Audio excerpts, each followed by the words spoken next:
बर मांगो कर जोरी, दूसर बर मांगो कर जोरी, दूसर बर मांगो कर जोरी, दूसर बर मांगो कर जोरी।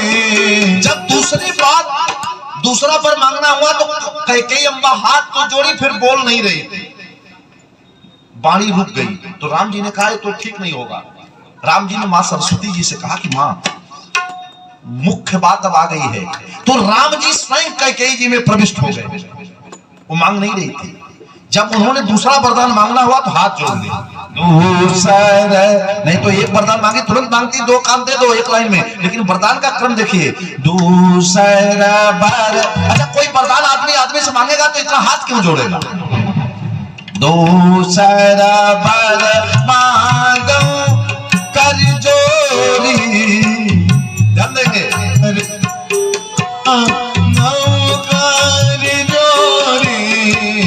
अच्छा ये बताओ अब कर जोरी है और इसके बाद की जो चौपाई इसी में राज है अर्धाली में। पूरा हो नाथ मनोरथ मोरी, पूरा हो नाथ मनोरथ मोरी। अब बताओ आप कैकेयी का कोई मनोरथ कभी का मनोरथ था कि मैं बन दूंगी? ये तो तुरंत हुआ है ना, मंथरा के तुरंत समझाने से न मांग रही है। तो मनोरथ तो आदमी का पहले से होता है, उसको मनोरथ कहते हैं। जो मनोरथ होता है वो पहले से होता है। कैकेयी का कोई मनोरथ तो था नहीं जंगल मांगने का। तो दूसर बर मांगो कर जोरी, पूर्वनाथ मनोरथ मोरी, ये मनोरथ किसका है? वो कैकेयी का मनोरथ नहीं है। राम जी जब प्रविष्ट हो गए माता कैकेयी जी में, तो राम जी ने कहा ये मेरा मनोरथ है कि मैं जंगल जाना चाहता हूं। इसलिए राम जी आगे बोल रहे हैं, पुरवाहुनाथ मनोरथ मोरी, पुरवाहुनाथ मनोरथ मोरी, पुरवाहुनाथ मनोरथ मोरी, पुरवाहुनाथ मनोरथ मोरी। और मेरा मनोरथ पूर्ण करिए। मनोरथ कैकेयी का नहीं है, राम जी का है। अब क्या कहा? इसमें 3 को वनवास है संकेत। क्योंकि जब राम जी चलने के लिए तैयार हुए तो राम जी ने अम्बा कैकेयी जी से कहा कि भाई एक काम करना है कि मैं रहूंगा साथ, तो मेरा प्यारा लक्ष्मण जानकी का क्या होगा? एक चौपाई में तीनों को संकेत हो गया। क्या कहा? तापस बेश विशेष उदासी, तापस बेश विशेष उदासी, तापस बेश विशेष उदासी, तापस बेश विशेष उदासी। अब ये बताएं तपस्वी वेश में राम जी जाए तो विशेष क्या है? जब तपस्वी वेश में जा ही रहे तो यहाँ विशेष शब्द लिखना सामान्यतया कोई उपयुक्तता इस शब्द की नहीं लग रही है, लेकिन विशेष क्यों लिखा जा रहा है? तपस्वी वेश में तो जा ही रहे तो विशेष क्या? तापस वेश कामा विशेष उदासी, तापस वेश विशेष उदासी। विशेष माने राम जी तपस्वी वेश में जंगल जाएंगे, उनके साथ तापस वेश तपस्वी वेश। विशेष का 2 अर्थ होता है, शेष का 2 अर्थ होता है।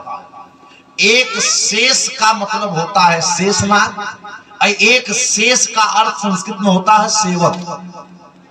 तो राम जी के साथ 2 और लोग जा सकते हैं। एक शेष माने सबसे ज्यादा बड़े सेवक कौन है? लक्ष्मण जी। शेषावतार भी हैं और लक्ष्मण जी शेष माने सेवक भी हैं। दोनों युक्ति इन पे चरितार्थ होती है। तो कौन जा सकते हैं? कहा तापस वेश में राम जी, विशेष माने विशिष्ट सेवक भी, विशिष्ट सेवक, राम जी के साथ एक विशिष्ट सेवक जा सकते हैं साथ में। उदासी, तो राम जी जब तापस वेश में जा रहे हैं तो उदासी करने का क्या औचित्य है? ये भी कोई मतलब का शब्द नहीं है, लेकिन उदासी का मतलब एक और उनके साथ जा सकती है। कौन? उत्कृष्टा दासी जस्सा उदासी। राम जी के साथ है तो उत्कृष्ट दासी भी जा सकती हैं। तो उत्कृष्ट दासी कोई और नहीं राम जी के साथ जा सकती, वो केवल माता जी जा सकती हैं। किसी अन्य स्त्री को भगवान अपने साथ नहीं ला सकते। क्यों? क्योंकि राम जी के बारे में वाल्मीकि रामायण में महाराज वाल्मीकि जी लिखते हैं कि रामचंद्राम परम दाराम चक्षुषा न विपश्यति। दूसरी स्त्री को भगवान अपने आंख से देख ही नहीं सकते, और दासी अगर जाएगी तो सेवा करेगी, देखना पड़ेगा। इसलिए सीता जी के अलावा कोई दासी जा नहीं सकती, और उत्कृष्ट दासी सीता जी के अलावा कोई है नहीं। इसलिए यहाँ बाबा ने लिखा तापस वेश विशेष उदासी, तापस वेश विशेष उदासी। 14 वर्ष राम बनवासी, 14 वर्ष राम बनवासी। 14 वर्ष के लिए वनवास मांगा, और जब वनवास मांग लिया, केवल विस्तार से चर्चा किया जाए तो ये प्रसंग बढ़ जाएगा, आगे चलते हैं, कथा यात्रा लंबी है। मांग लिया जब वनवास, राम जी जिस समय वनगमन भगवान का हुआ, उस समय भगवान पूजा का वस्त्र पहन करके भगवान शिव की पूजा कर रहे थे। हमारे जगदीश्वर परमात्मा भी नित्य क्रिया से निवृत्त होकर के भगवान का ध्यान करते हैं। और आज जो आदमी थोड़ा पढ़ लिख लेता है वो दो ही काम नहीं करता। पूजा करता है महाराज, पूजा का अर्थ नहीं जानते, कर्म ही पूजा है। हमने कहा एक बात जान लो, कर्म भी पूजा है। एक हो, कर्म भी पूजा है, कर्म ही पूजा नहीं है। जो कर्म और धर्म एक सिक्का के पहलू हैं, और यदि धर्म की परिभाषा देखना है तो एक परिभाषा नहीं है। एक जगह बाबा कहते हैं धर्म न दूसर सत्य समाना, सत्य बोलना सबसे बड़ा धर्म है। यदि यही होता तो दूसरी चौपाई नहीं लिखते। फिर उन्होंने कहा परहित सरिस धर्म नहीं भाई। मान लो इसको भी मान लिया जाए, एक्सेप्ट कर लिया जाए तो काम चल जाता। फिर उन्होंने कहा कि माता पिता सेवा करही, माता पिता सेवा करही, माता पिता सेवा करही। माता पिता को जो सेवा करते हैं वो समझ लो सर्व धर्म का अनुपालन कर रहे हैं। इतने पर भी बात बन जाती, कहा नहीं इतनी यही भी धर्म नहीं है। कहा अब क्या है? कहा देवाराधन भी करना है और गुरु जी का भी सम्मान करना है। ये मत कहना कि यही धर्म है, यह भी धर्म है। कर्म करना भी धर्म है, लेकिन वर कीजिए वर्कसित, यह केवल मात्र एक पुष्टि का सिद्धांत है। पूजा करना भी धर्म है, कर्म करना भी धर्म है। जैसे उदाहरणार्थ आपको बताएं, जैसे भोजन बनाने के लिए किचन में माताएं बैठी हैं, सब सामान हो तो भोजन बन सकता है।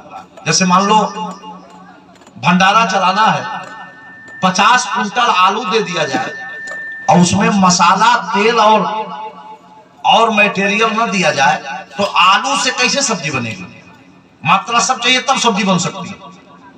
आटा 200 कुंटल हो, रिफाइन हो ही नहीं, वो भी नहीं बन सकता, मात्रा चाहिए तभी वो हो सकता है। उसी प्रकार कर्म भी करो। जैसे शरीर में किसी व्यक्ति का पूरा शरीर सही हो, एक पार्ट गड़बड़ कर दिया जाए। एक आदमी जैसे मान लीजिए सोया है, उसका हाथ सही हो, पैर सही हो, कहीं चोट न हो, केवल हार्ट काम करना बंद कर दे तो हार्ट भी बहुत तेज चल रहा हो, दिमाग काम करना बंद कर दे। सब जैसे गाड़ी में सब कुछ है, अगर एक जगह कोई डिस्कनेक्ट हो जाए तो सब कुछ होते हुए उसी से वो गाड़ी रुक जाएगी। तेल भी ना हो तो भी गाड़ी नहीं चलेगी। अब तेल 20 लीटर हो, मोबिल नीचे से गिरा दिया जाए तो इंजन सीज हो जाएगा। तो क्या कहा जाए कि गाड़ी पेट्रोल से चलती है? नहीं, पेट्रोल से चलती है, यह सही है। लेकिन इंजन को सुरक्षित रखने के लिए मोबिल डालना और उसकी समय समय पर जांच करना है, ये भी उससे ज्यादा सही। जैसे एक सामान्य यंत्र भी यदि इस तरह से चलता है तो ये जीवन में मानना होगा कि जीवन में जितने सिद्धांत हैं वो सबको मानना धर्म है। एक को छोड़ देना और एक को मानना ये अधूरा ज्ञान, नुकसान वाला काम। इसलिए दिमाग ज्यादा लगाने की जरूरत नहीं। महापुरुष जिस रास्ते से जाए चुपचाप, हमारा शास्त्र कहता है उन्हीं का अनुकरण करो, उन्हीं के पीछे पीछे जो वो किए हैं वो करो। आजकल लोग जो ज्यादा एडवांस हो रहे हैं, 4 किताब पढ़ करके और उन विद्वानों को चैलेंज करते हैं जिन्होंने सूत्र लिखा। और जब हमारे राजा महाराजा ऋषि परीक्षित, बड़े बड़े महात्मा धर्मात्मा, इन्होंने बड़े बड़े लोगों को वंदन किया, संतों के पास जाके बैठे। जो थोड़ा पढ़ लेता है कहता अरे हम एजुकेटेड हैं, कई विषयों में हमने स्नातक किया, क्या करेंगे वो हमको क्या बताएंगे। अरे महाराज और तो छोड़िए, राम कथा की महिमा में तो काक भुसुंडी कौआ के यहाँ गरुड़ जी को जाना पड़ा। महत्व ये होता है कि क्या है, कौन दे सकता है। और एक बात जानो, जब कृपा प्रधान मामला हो जाता है तो वहां सारी चीजें गौड़ हो जाती हैं। हमारे जो ऋषि महात्मा थे वो किसी विश्वविद्यालय के प्रोडक्ट नहीं थे, लेकिन तुलसी सूर कबीर बाबा ने जो लिखा। एक बार एक आदमी आया, उसका नाम था सर्वजय शास्त्री, काशी से पढ़ के आया, विद्या का बड़ा अहंकार था। गया, अपनी माई को प्रणाम किया, कहा माई मैं इस धरती का बड़ा विद्वान आदमी हूँ। माई ने कहा बताओ कबीर दास से मिले कि नहीं। कहा कबीर कौन? जो कपड़ा बुनने का काम करते हैं, कबीर गांव वाले। बोले अरे बेटा वो बड़े विद्वान हैं। बोले अरे बड़े बड़े विद्वान काशी में सरेंडर कर गए, हाथ जोड़ लिए हमारे आगे, वो कबीर क्या करेंगे। बोले एक बार कबीर बाबा से जाके शास्त्रार्थ करके आओ। गए, वो कबीरदास जी से कहे महाराज आपके बारे में मेरी माँ ने और गांव के कुछ लोगों ने बताया आप विद्वान हो, आपसे मैं शास्त्रार्थ करूंगा। कबीरदास जी ने कहा भैया मैंने शास्त्र नहीं पढ़ा तो अर्थ क्या करूंगा। हाँ। बोले तो बस कोई बात नहीं, आप हमको एक कागज पे लिख के दे दो कि सर्वजय शास्त्री जीता और कबीरदास हारा। कबीरदास जी ने कहा देखो हमको लिखना पढ़ना बहुत आता नहीं भैया, जो चाहो लिख दो, केवल सिग्नेचर कर दूंगा। बोले तो ऐसा बोलो, आप बोलो कि मैं लिख भी नहीं सकता। बोले हाँ हाँ वही बात है। उसने लिखा है कागज पर कि सर्वजय शास्त्री जीता कबीरदास हारा। कहा आप इस पे अपना हस्ताक्षर कर दो। कबीरदास ने लिखा कबीर। बोले ले जाओ। जब ये बेचारा लेके आया तो उल्टा हो गया, लिखा था सर्वजय शास्त्री जीता कबीरदास हारा। जब लेके घर आया तो हो गया कि सर्वजय शास्त्री हारा कबीरदास जी। उसने कहा अरे लिखा तो हमने, गड़बड़ कैसे हो गया। भागा भागा बोले महाराज वो थोड़ा क्षमा करिएगा, वो कुछ हमें लगता है जल्दी जल्दी में हमने कुछ त्रुटि कर दिया लिखने में। बोले कोई बात नहीं दोबारा लिख लो, हम कहाँ जाने वाले। ये जय बार जाता था लिखता था सर्वजय शास्त्री जीता, और जय बार लिख के जाता था, कबीरदास जी सिग्नेचर करते थे, उल्टा हो जाता था। 3 बार गया, 3 बार उल्टा हो गया। आया कबीरदास के चरणों में गिर पड़ा। बोले महाराज मैं काशी में बड़े बड़े धुरंधर विद्वानों को पराजित किया, ये क्या है यही नहीं समझ में आ रहा हूँ, ये तो विद्या मैंने पढ़ा नहीं। कबीरदास जी ने कहा भैया मैं कुछ पढ़ा लिखा नहीं हूँ, एक लाइन लिख के दे रहा हूँ, इसी को घर जाके इसी पर सोचना।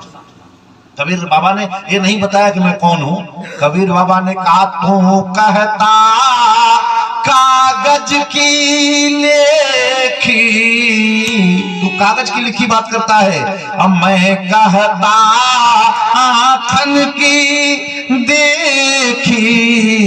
तू कागज के चक्कर में है, मैं नेत्र से प्रज्ञा से देखता हूँ, यही अंतर है और कोई बात नहीं है। जहां विद्या का समापन होता है वहीं से ज्ञान प्रारंभ हो जाता है। और एक बात जान लो, जीवन में यदि ज्ञान आएगा तो वैराग्य आएगा, और ज्ञान वैराग्य यदि आ गया तो भक्ति नृत्य करने लगेगी। आप देख लीजिए सूरदास बाबा को, कबीर बाबा को, तुलसीदास जी महाराज को। तुलसी बाबा ने कहा कभी न होई नहीं चतुर कहा मैं कभी नहीं हूं। और तुलसी बाबा का जब काव्य पढ़ो तो उन्होंने वो काम कर दिया जो कभी सोच नहीं सकता। बिना पत्रिका पढ़ो बाबा की, बड़े बड़े लोगों को पसीना आ जाएगा। एक एक शब्द बाबा ने लिखा है, शब्दकोश में खोजना पड़ता है। एक बार एक गोस्वामी जी के एक शब्द को समझने के लिए हमें चित्रकूट गुरु जी के यहाँ जाना पड़ा, और 7 दिन मैंने बनारस में बड़ी मेहनत किया, नहीं समझ में आया तो गुरु जी ने उसको बताया बिना पत्रिका का मात्र एक शब्द था। वो 7 दिन में उसका अर्थ नहीं समझ में आ रहा था कि ऐसा क्यों लिखा बाबा ने।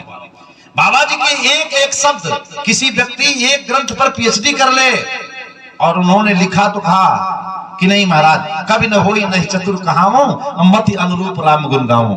सूरदास जी से कहा गया मत, बोले हम तो कुछ नहीं जानते, हम तो बस वो जो कहवाते हैं वो बोलता हूं। ये सरलता है, इससे सिद्ध होता है कि अगर उसकी कृपा हो जाए तो संसार के लोग जहां कहते हैं कि काम असंभव है, भगवान की कृपा वहीं से प्रारंभ होती है। यही अंतर है। आज भगवान पूजा कर रहे थे। मैंने ये बात को आपको व्यवहारिक इसलिए बताया कि थोड़ी सी ऊंचाई पाने के बाद आदमी भगवान को साइड लगा देता है। कहीं कहीं तो मैंने देखा है, नौकर से लोग कहते हैं कि पूजा करो तो आप फूल उल चढ़ा देना। हमारे प्रभु दुनिया के मालिक होने के बाद भी, स्वयं ईश्वर होने के बाद भी भगवान वंदन करते हैं, शिव जी का पूजन करते हैं, अभिषेक करते हैं। ये क्या है? सर्व सामर्थ्यवान होने के बाद जिसकी कृपा से सांसें चल रही हैं, हम चल रहे हैं, खा रहे हैं, पी रहे हैं, जीवन का सारा कृत्य तो संचालित हो रहा है, यदि उसके बारे में हमारा चिंतन नहीं है। सूर बाबा ने तो यहां तक कहा, जहितन दियो ताहि बिसरायो ऐसो नमक हरामी, मौसम कौन कुटिल खलकामी। जो आदमी 24 घंटा जिस परमात्मा ने दिया है, अगर उसके लिए समय नहीं दे सकते, आदमी का टाइम बिजी है, कुछ नहीं। जिस दिन आपको लगेगा कि भगवान की कथा, भगवान का काम ये हमारे काम से महत्वपूर्ण है, उस दिन आपके लिए समय मिल जाएगा। हमारे घनश्याम तिवारी जी बैठे हैं, ये जब कथा होती है अपने पूरे व्यापार को, व्यवसाय को 7 दिन रोक देते हैं। और हमारे कुंदन जी बैठे हैं, ये बड़े प्रेमी कथा के हैं। और मैं सही बात कहता हूं, ये मैं ऐसी कोई झूठी प्रशंसा नहीं करने की मेरी आदत नहीं है। और इसी तरह से उमेश चंद तिवारी जी हैं, वो जब कथा कराते हैं, 4 फैक्ट्री उनकी गुजरात में चलती है, वो अपने सपरिवार कथा सुनते हैं और 7 दिन तक फोन मैनेजर लिया रहता है, अपने मोबाइल भी नहीं रखते। कोई विशेष बात होती है तो मिल लेता है, मोबाइल भी अपने पास 7 दिन नहीं रखते, बोले कोई डिस्टर्ब करेगा। 7 दिन छोड़ दो, बोले महाराज जिसकी कृपा से चल रहा है, 7 दिन में जो इतने दिन से चला रहा है वो स्वयं चलाएगा, 7 दिन कोई काम नहीं करेंगे। एक बस ये है कि आप उसको कितना प्रधान मानते हो।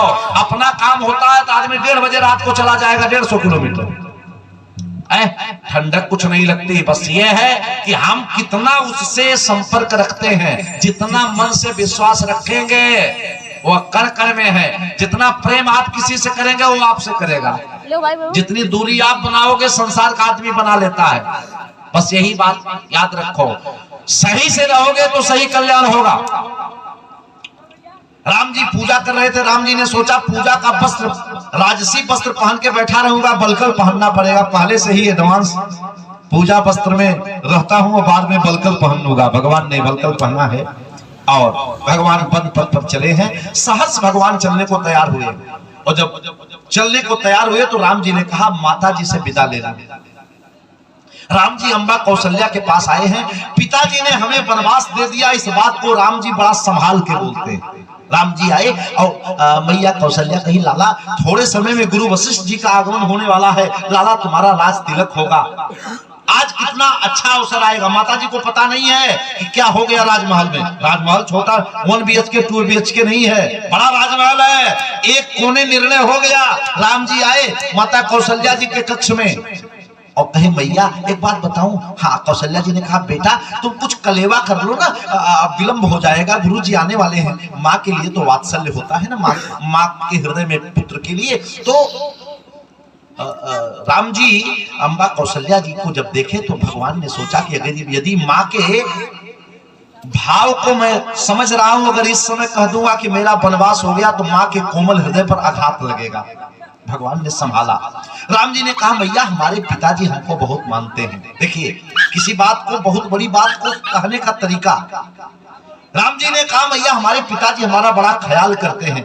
कौशल्या जी ने कहा बेटा तुम तो ज्येष्ठ पुत्र हो, महाराज के श्रेष्ठ हो, बड़े हो, तो तुम्हारा तो ध्यान देंगे। बोले भैया पिताजी ने राजा बनाने के लिए कहा था, लेकिन बाद में पिताजी ने विचार किया ये अयोध्या का राज्य मैया ना मेरे लिए छोटा पड़ रहा है, तो पिताजी ने हमारे लिए एक बहुत बड़ा राज्य दिया। कौशल्या जी राम की मां है, सुन रही है। क्या कहा? कहा पिता दीन मोहि कानन राजू, पिता दीन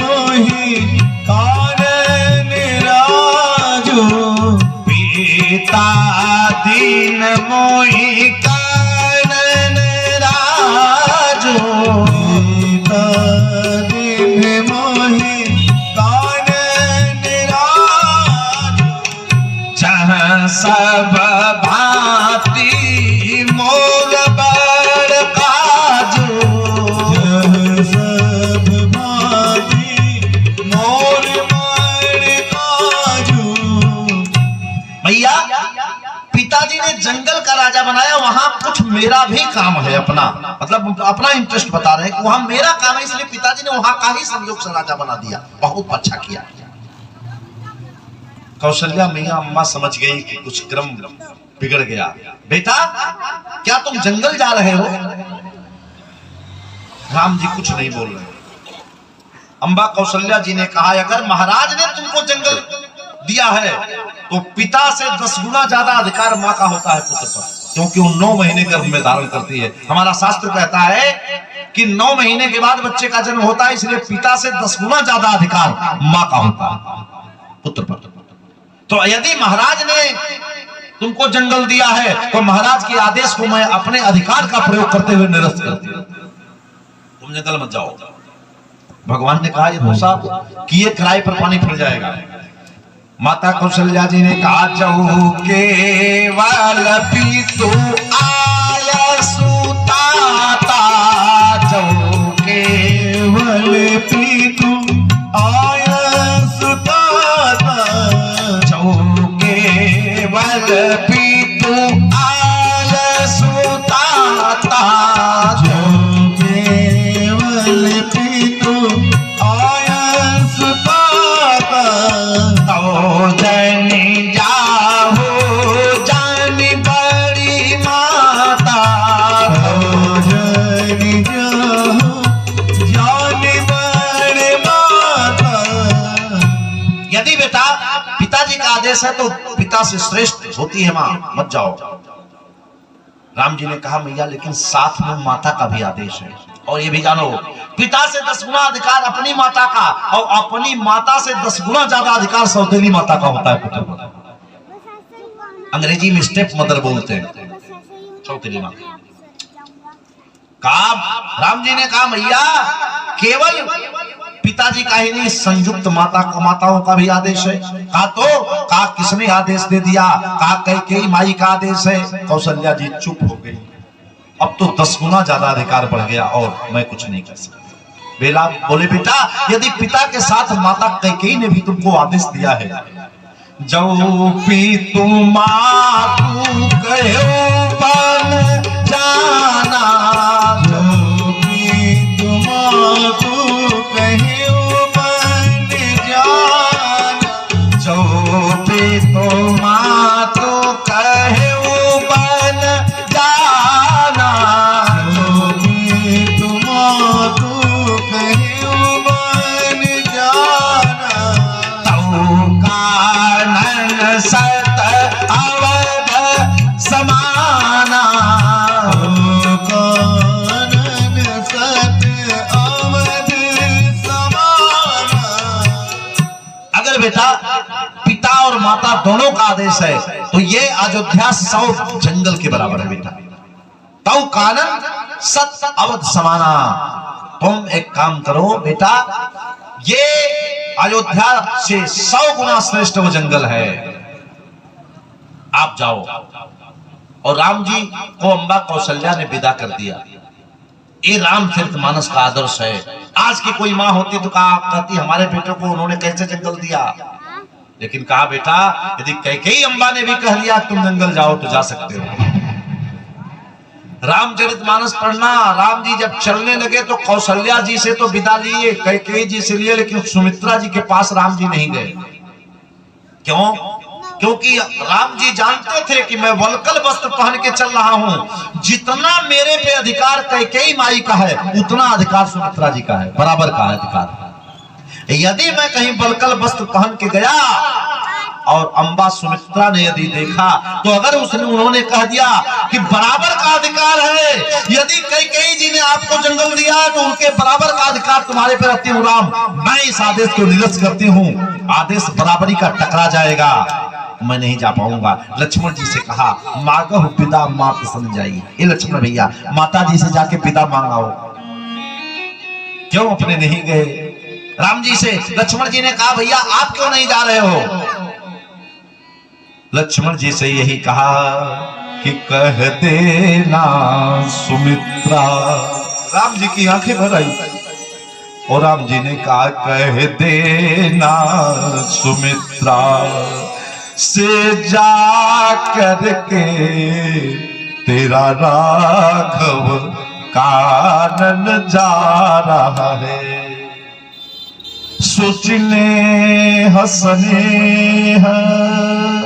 अबावन में वो तो आवन में सकुचा रहा है। कह देना सुमित्रा से जा करके तेरा राघव कानन जा रहा है। लक्ष्मण जी आए। लक्ष्मण जी ने कहा मैं किसी के पास नहीं जाऊंगा, मैं केवल आपको जानता हूं। गुरु पितमातु जाने काऊ कहूं स्वभाव नाथ। प्रभु मैं किसी को नहीं जानता। राम जी ने कहा मैं कह रहा हूं जाओ। लक्ष्मण जी का हृदय तीव्र गति से धड़कने लगा। लक्ष्मण जी ने सोचा कि कहीं मेरी मां मेरे को मना न कर दे, अगर जाऊंगा तो मात्र की आज्ञा का उल्लंघन होगा। लक्ष्मण जी बहुत संकोच से भगवान के आदेश को मान के आए। जब आए तो वाह रे माता उर्मिला जी। माता उर्मिला रास्ते में मिलती हैं, श्री लक्ष्मण जी की धर्म पत्नी है। आज कोई पत्नी होती तो आ जाती सामने, लेकिन समझ गई जी भी इशारा की अपनी माता के पास जा रहे हैं, अभी हमारा बोलना उचित नहीं, मार्ग में रुक गई। सुमित्रा जी के पास लक्ष्मण भैया आए और कहा मैया राम जी जंगल जा रहे हैं, मैं जाना चाहता हूं। माता सुमित्रा ने कहा बेटा आज एक राज की बात जान लो, राम जी तुम्हारे भाग्य से जंगल जा रहे हैं, इसलिए तुम जरूर जाओ। लक्ष्मण जी सिर पर हाथ रख लिए, हमारे भाग्य से राम जी जंगल जा रहे हैं उल्टा। सुमित्रा जी से लक्ष्मण जी ने कहा मैया क्या बोलती हो, अरे राम जी का जंगल हो रहा है, आप कह रही हो मेरे भाग्य से जा रहे हैं।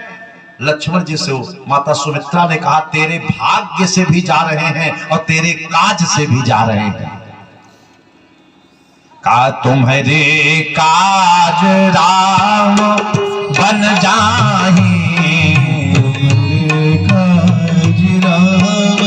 बन जाए तुम्हारे काज राम बन जाही,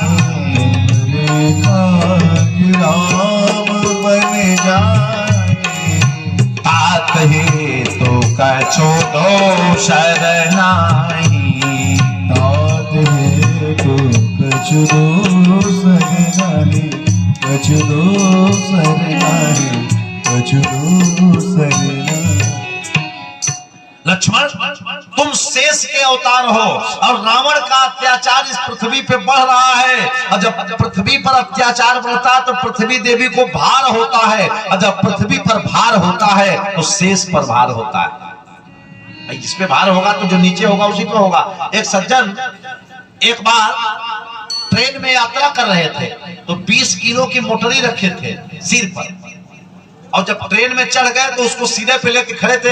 अरे किसी ने कहा यार जब चढ़ गए तो इसको नीचे रख दो, कहा नहीं जानते हो टिकट नहीं लिया हूं, भ्रष्टाचार नहीं चाहता, इसका भार इसको नहीं दूंगा, ये सदैव रहेगा ठीक है। हाँ। तो जब जिस पे भार होगा, पृथ्वी पे भार होगा तो शेष पे होगा। माता सुमित्रा जी ने कहा कि जब राम जी जंगल जाएंगे बेटा तो रावण का वध होगा, और जब रावण का वध होगा तो तुम शेष के अवतार हो, तुम्हारा कार्य सिद्ध हो जाएगा, तुम्हारा भार हल्का होगा, इसलिए तुम्हारे काज राम बन जाएंगे। राम जी के वनवास का रामचरितमानस में प्रत्येक पात्र अलग अलग कारण बताता है। सुमित्रा जी कहती हैं और कोई कारण ही नहीं है राम जी के वनवास का, वो केवल तुम ही कारण हो, तुम्हारे काज राम बन जाही, तात हेतु कछ दूसर नहीं। गोस्वामी जी कहते हैं सुमित्रा जी का अपना यह दृष्टिकोण है। सुमित्रा जी से विदा लिया है, अब लक्ष्मण जी जैसे चले हैं, बीच में माता उर्मिला मिली। उर्मिला जी ने लक्ष्मण जी को तिलक लगा करके आरती करना चाहा। अर्धांगिनी है, हाथ पकड़ लिया उर्मिला जी का, बोले देवी मैं इस समय सेवा में जा रहा हूं भैया के, इसलिए सेवक को सेवा लेने का अधिकार नहीं है। उर्मिला जी ने कहा प्राणेश्वर आप ये मत सोचना कि मैं आपको मना करूंगी या आपसे ये दुराग्रह करूंगी कि जैसे दीदी जा रही है भैया के साथ वैसे मैं चलूं, ऐसा नहीं कर सकती। मैं जानती हूं वो महारानी है और आप सेवक के रूप में जा रहे हैं, यदि मैं आपके साथ चलूंगी तो सेवा में विघ्न होगा, आपको हमारा ध्यान देना पड़ेगा, इसलिए ऐसा दुराग्रह मैं नहीं कर सकती। आप मेरे प्राणेश्वर हैं, आप जा रहे हैं, आपकी माई ने चलते चलते एक बात कहा है, आप हमारे पति हैं, मैं आपकी अर्धांगिनी हूं, उसमें सहयोग करना मेरा भी अपना दायित्व है। जब आप चलने लगे तो माता सुमित्रा ने राम जी के कान, लक्ष्मण जी के कान में राम जी के लिए एक बात कहा। लक्ष्मण जी जब चलने लगे तो सुमित्रा माई बोलाई, कहा ए लाला, कहा हाँ माई, कहा मैं तुम जा रहे हो राम की सेवा में, एक बात ध्यान से सुन लो, एक उपदेश सुन लो। क्या? अरे कहा काम क्रोध ईर्ष्या मद मोह, क्रोध ईर्ष्या मद मोह, काम क्रोध ईर्ष्या मद मोह,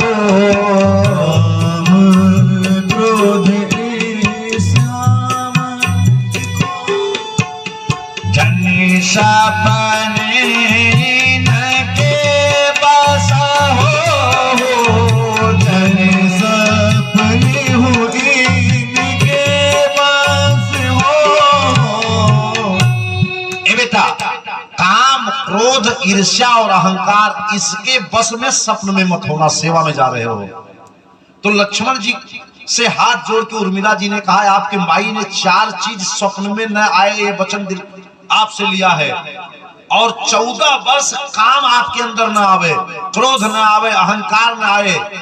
मैं आपकी पत्नी हूं, मैं गिरजाबाई का पूजन की हूं, साथ में हम चारों बहनें जाकर के पूजा करती थी, लेकिन मैंने बदले में आज तक गिरजाबाई से कुछ नहीं मांगा। आज मेरे पति हैं आप, हमसे 14 वर्ष दूर रहेंगे, आज कुछ मैं आपको जाते जाते गिफ्ट देना चाहती हूं, और मैं पतिव्रता नारी हूं। आप अगर इस समय हमसे तिलक नहीं लगवाओगे, जंगल जा रहे हो आरती नहीं करवाओगे, तो यदि मैं पतिव्रता हूं तो ये जो फूल माला मैं आपको पहनाने के लिए रखी थी, यह फूल माला मुरझाएगा नहीं। जब लौट के 14 साल बाद आओगे तो इसी माला को पहनाऊंगी और इसी दीपक से आपकी आरती करूंगी। ये उर्मिला का विश्वास है, भक्ति है। ये भारत की नारी हैं, सत्यवान के प्राण को सावित्री जमराज से अगर छुड़ा सकती है तो ये भारत में हो सकता है। स्वामी विवेकानंद जी ने एक अपने दर्शन में एक बात कहा। स्वामी विवेकानंद जी महाराज एक बार विदेश गए, तो जाते रहते थे, तो विदेश में एक महिला कब्र के पास बैठ के पंखा झल रही थी। स्वामी जी ने कहा वाह गजब, हमारे भारत की माताएं तो पति की जीते जी सेवा करती हैं। प्रणाम माता जी, धन्य है आप के पति के प्रति सेवा की भक्ति देख करके तो मैं गदगद हो गया माई, धन्य है आप। विवेकानंद जी के आभा प्रभाव को जब देखा उस देवी ने तो सह न पाई, बोली महाराज क्षमा करना। बोले क्यों माता जी, आपने तो कोई गलती नहीं किया, आप अपने पति के प्रति आप कितनी अनुरक्त हो कि पति के न रहने पर कब्र पर आप पंखा झल रही हो, क्या भक्ति है आपकी। उस देवी ने कहा मैं पति के प्रेम में पंखा नहीं झल रही हूं, हमारे पति से हमारा एग्रीमेंट था कि तब तक तुम दूसरी शादी न करना जब तक हमारी कब्र न सूख जाए, तो मैं जल्दी सुखा रही हूँ, काम खत्म हो, आगे लाइन क्लियर हो।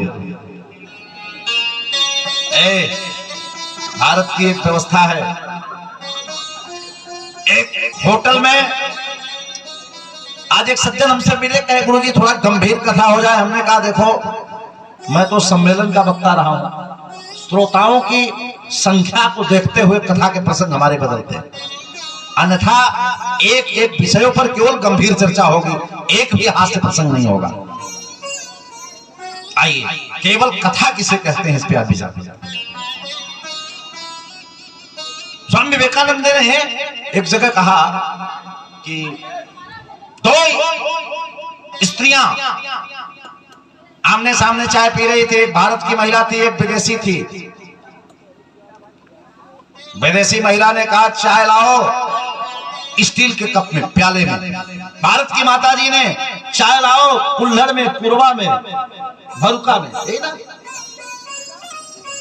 विदेशी माता ने कहा एक बात बताओ, आप कितना भी पढ़ लिख लो पर आप में वो ऊंचाई नहीं आ सकती। स्टील के प्याले में पीती है, मिट्टी के कुल्हड़ में क्यों पी रही हो? भारत की माता ने उत्तर दिया, हमारे देश की नारियों की बात छोड़ दो, स्टील के प्याले में तुम पियोगी, बाद में कई होठों से यह प्याला लगेगा, लेकिन यह भारतवर्ष है। यहाँ की स्त्रियों की बात छोड़ दो, यहाँ की मिट्टी भी पतिव्रता है, जो एक बार कच्चा बर्तन जिसके मुख से लग जाता है फिर दूसरे के काम नहीं आता, टूट जाता है।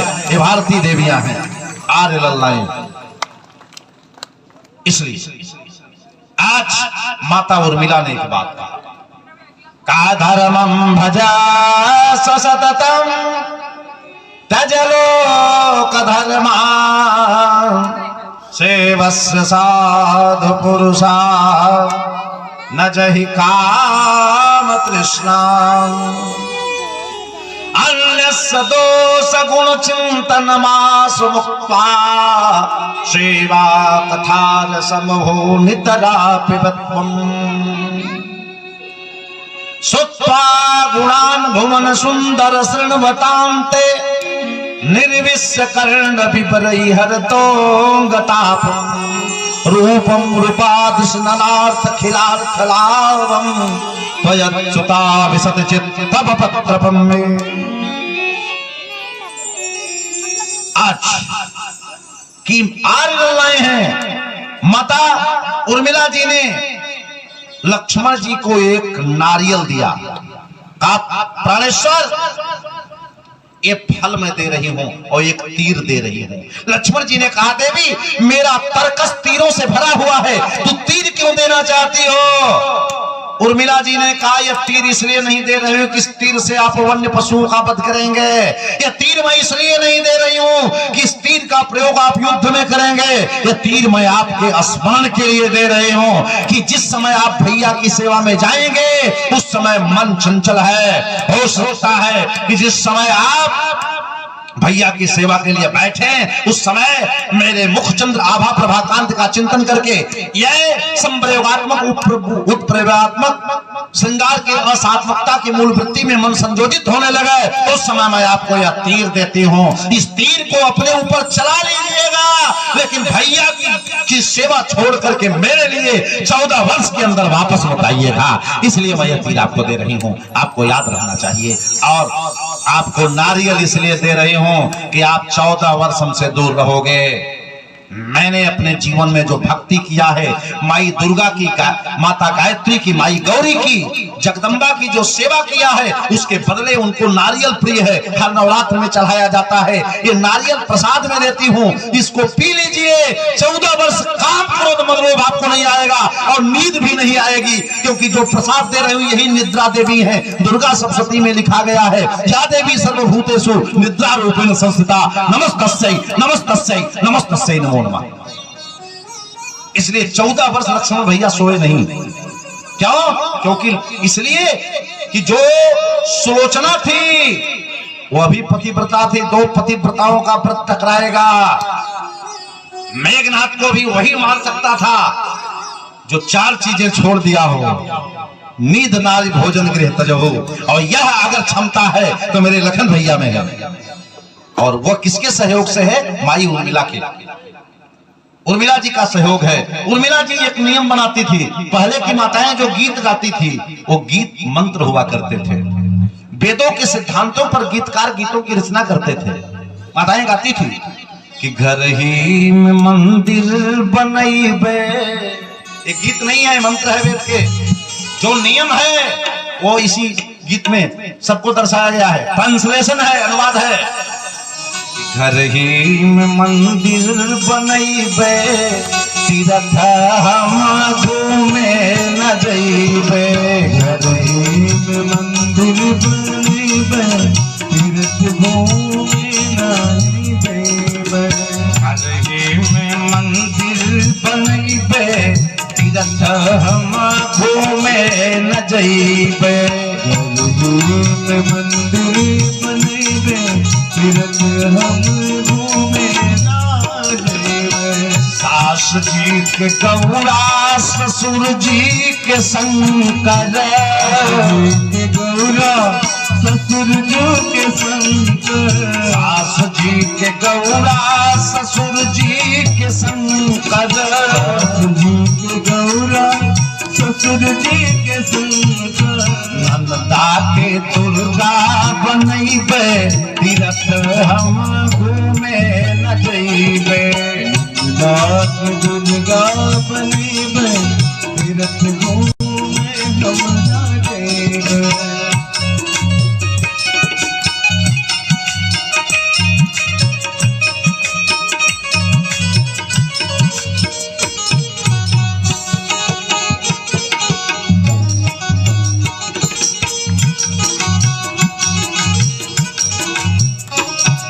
आइए सीधे चलते हैं कथा पे। तो आज उर्मिला जी से विदा होकर लक्ष्मण भैया चले हैं। माता जानकी जी को भगवान ने पहले समझाया है, देवी आप सुकोमलांगी हैं, आप कैसे चलेंगी।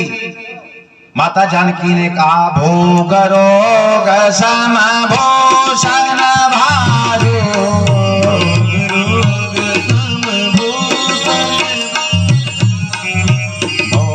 रोग सम भूषण भारो रोग सम भूषण भारो। यम जाता न सरिस संसारो जाता न सरिस संसारो। भगवान से माता जी की वार्ता हुई। भगवान से माता जी ने कहा यदि मैं जंगल में नहीं रह सकती तो आपका जंगल में रहने का कब अभ्यास है। आप फिर तो राजकुमार हैं, जब आप चल सकते हैं तो मैं आपकी सेवा के लिए चलूंगी। राम जी, श्री लक्ष्मण भैया, माता जी, सुमंत जी रथ पर बैठाए हैं, वो लेके चले हैं। जैसे चलने लगे अवध वासी सब की आंखें झरझर झरझर, सबकी आंखों से अश्रुपात हो रहा है, आंखियां बरस रही हैं और चलने लगे कि राम जाने लगे ओ राम जाने लगे जब किए वन गमन अब हमें राजधानी नहीं चाहिए। राम जाने लगे जब किए वन गमन अब हमें राजधानी नहीं चाहिए। अब हमें राजधानी नहीं चाहिए। अब हमें राजधानी नहीं चाहिए। राजसी ठाट मखमल अवल सदी बसन ए सुराही का पानी नहीं चाहिए। ए सुराही का पानी नहीं चाहिए। राम जाने लगे जब किए वन गमन अब हमें राजधानी नहीं चाहिए। राम जाने लगे जब किए वन गमन अब हमें राजधानी नहीं चाहिए। राम जी चले हैं, सुमंत जी बैठाए हैं रथ पर, लेकर के आए हैं, गंगा के तट पर उतारे हैं। लौट नहीं रहे थे लेकिन बरबस राम सुमंत पठाए। बहुत समझा बुझा के सुमंत जी को वापस किया है। अब भगवान रात्रि विश्राम कर रहे हैं और पहले दिन भगवान ने जो विश्राम किया है, हम सभी लोग सौभाग्यशाली हैं कि जिस नदी के तट पर हम लोग हैं, इसी तट पर भगवान ने पहला अपना वनवास की प्रथम रात्रि बिताया है। तमसा तट निवास कर प्रथम दिवस रघुवीर। बाबा तुलसी कहते हैं तमसा के तट पर भगवान ने पहली रात्रि बिताई और भगवान चले हैं। और जैसे प्रभु आए हैं, सुरसरी गंगा का तट आया। हमारे तिवारी जी का बड़ा प्रिय प्रसंग है, केवट प्रसंग। यद्यपि समय अभाव है लेकिन सूत्र बहुत संक्षेप में इस प्रसंग पर कई बार हमारे तिवारी जी इस पे बड़ी विस्तार से कई बार चर्चा हुई है, लेकिन समय अभाव है। सूत्रवत इस प्रसंग को ले लेते हैं, क्योंकि कल भगवान का राज्याभिषेक कराना है। अभी अयोध्या कांड का प्रारंभ है और राज्याभिषेक में भी 5 कांड बचे हैं और 5 घंटा भी कथा नहीं बची। तो ठीक है, सूत्रवत 2-4 भाव देते हैं। भगवान पतित पावनी पापनाशी सुरसरी गंगा के तट पर आ रहे हैं। रात्रि विश्राम भगवान एक लता ओट भगवान रात्रि विश्राम करते हैं। पूर्णिमा रात्रि है, पूर्णिमा की रात्रि है। चंद्रमा की चांदनी चारों ओर छिटक रही है। लक्ष्मण जी वीर आसन में पैर को मोड़ करके धनुष बाण लेकर के कुछ दूर पर रखवाली कर रहे हैं। एक चटाई पर माता जानकी जी विश्राम कर रही है, एक चटाई पे मेरे राम जी। ये जो सुकेतु नाम का केवट था, वो अपनी नौका को बांध के, नौका जब सायंकाल जब नौका खड़ी करते हैं तो एक किनारे पे एक लकड़ी लगाते हैं, उसको बांध देते हैं डोरी से, क्योंकि रात में हवा आए तो नदी के धारा में न नाव चली जाए, इसलिए बांध देते हैं। नौका को किनारे पे रस्सी से बांध के केवट मस्ती में जा रहा है रोज की तरह से। जब रोज की तरह जा रहा है तो देखा कि बीच रास्ते में जो कभी नहीं मिलते थे, वो पेड़ के नीचे राम जी और लक्ष्मण श्री जानकी मैया सो रहे हैं और लक्ष्मण जी दूर बैठे हैं। जब पहली बार देखा राम जी को तो वो बड़ा आनंदित हो गया और वो देख करके उसको लगा चांदनी रात्रि में कितने सुंदर, ये तो चंद्रमा का प्रकाश भी इनसे लज्जित हो रहा है। तो देख करके जैसे आदमी किसी का मैटर हो और देख लेता तो नहीं कहता करे किसने क्या किया। उसने कहा कि इनके माता पिता कैसे हैं जो इनको यहाँ भेज दिए, यहाँ तो हम लोगों लायक जगह है, हम लोग कंकरीली पथरीली जमीनों में चले। माता पिता ने बहुत गलती किया। अरे कोमलांगी माता जी, जिनको देखने के बाद फूल जैसा इनका शरीर, ये कांटों पे सोएगी।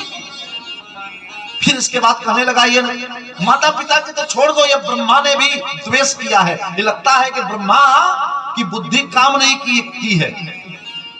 ब्रह्मा को लगा होगा कि इनसे सुंदर तो मैं किसी को बना नहीं पाऊंगा, इनको जंगल भेज दूं। साहब ब्रह्मा को खोटी खरी सुनाने लगा, बड़बड़ा रहा था। राम जी विश्राम कर रहे हैं, लक्ष्मण जी थोड़ा देखे कि भाई सुरक्षा में आ गए नजदीक। बोले इधर आओ, क्या बात है? बोले बात कुछ नहीं भैया, हम यही कह रहे हैं कि ये वन में आने योग्य है, ब्रह्मा ने इनके साथ अन्याय किया है। लक्ष्मण जी ने कहा सुनो, इनको समझते क्या हो?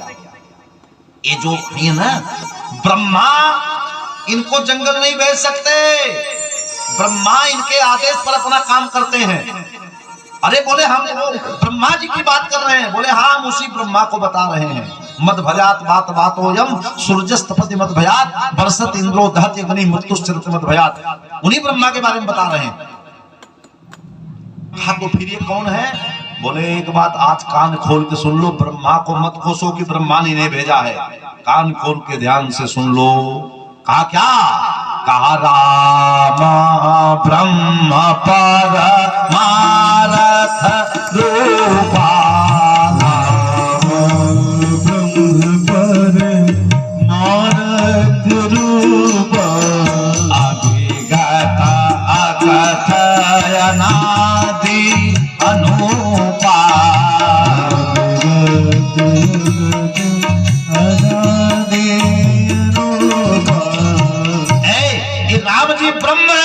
इनके आदेश से तीनों लोक का संचालन होता है।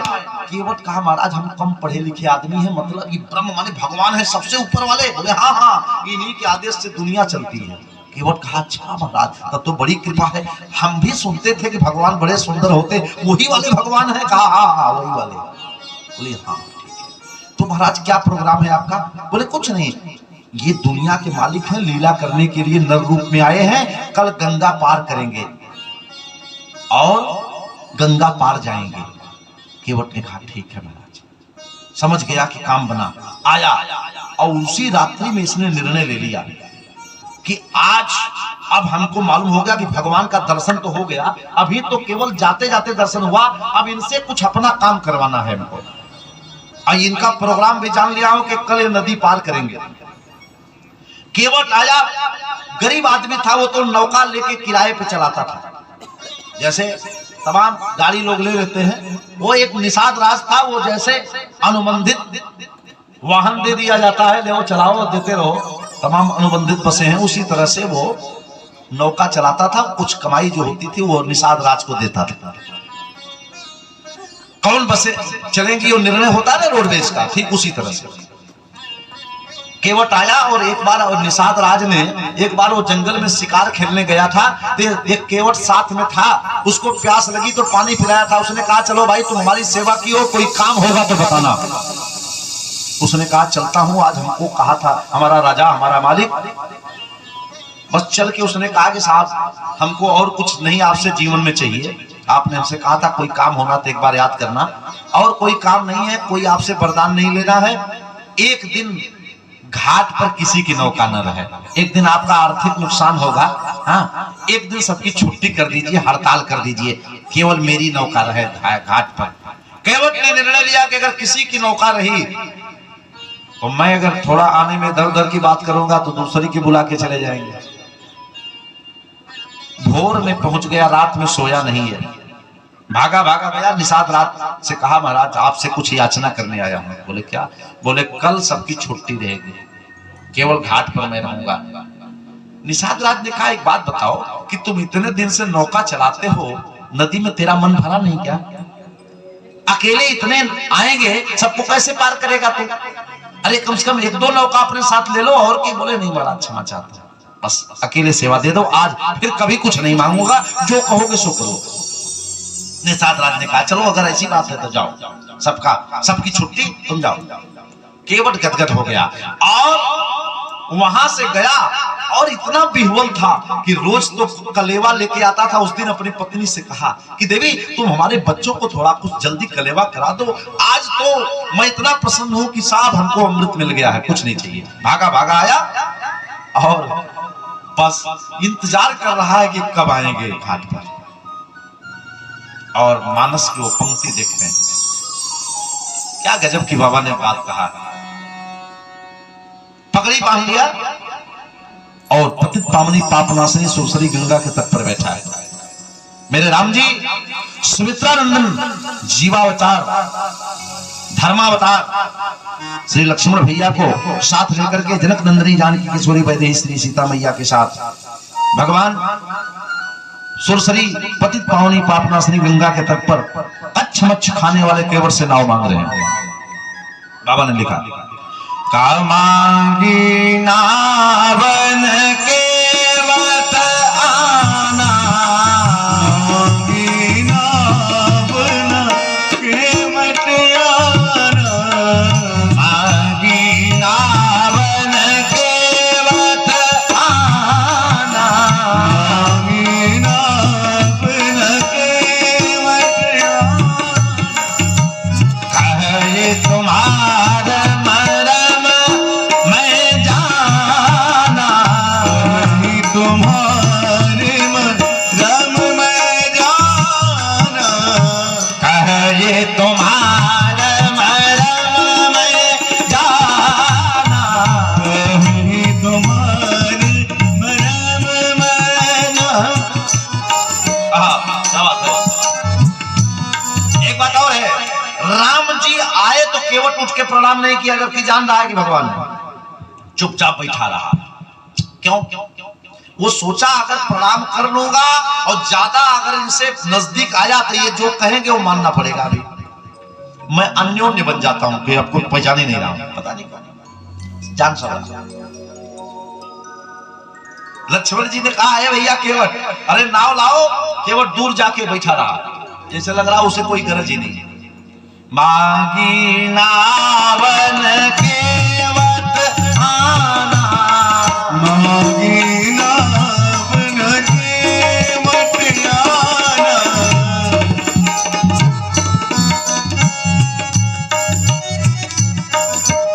दूर बैठा है, आ नहीं रहा। लक्ष्मण जी ने कहा अरे भैया आ जाओ, ये संजोग है कि तुम्हारे तट पर खड़े हैं, इनके आदेश को शिव जी मानते हैं, महादेव इनके आदेश को शिव मानते हैं। केवट कुछ नहीं बोला। फिर दोहराया लक्ष्मण जी ने, अरे इनके आदेश को शिव मानते हैं, तुम जीव हो वो शिव हैं। केवट ने कहा शिव जी माने मैं क्या मानू? बोले तू शिव जी से बड़ा है? बोले कोई बात नहीं महाराज, शिव जी से बड़ा नहीं हूँ, गरीब आदमी हूँ, छोटा आदमी हूँ, लेकिन इतना जरूर जानता हूँ शिव जी के सर के ऊपर गंगा बहती है। शिव जी इनके आदेश को माने। मेरे तो रोज चरण के नीचे गंगा बहती है, मैं नाव पे होता हूँ, गंगा जी नीचे होती है। शिव जी इनके आदेश को माने, इनके सिर के ऊपर है, मैं क्या माने? इसकी फकीरी देखो। लक्ष्मण जी ने कहा भैया लाओ लाओ विलंब हो रहा है। केवट ने कहा कहे तुम्हारे मरम में जाना, तुम्हारे मरम में जाना, कहे तुम्हारे मरम में जाना, कहे तुम्हारे मरम में जाना।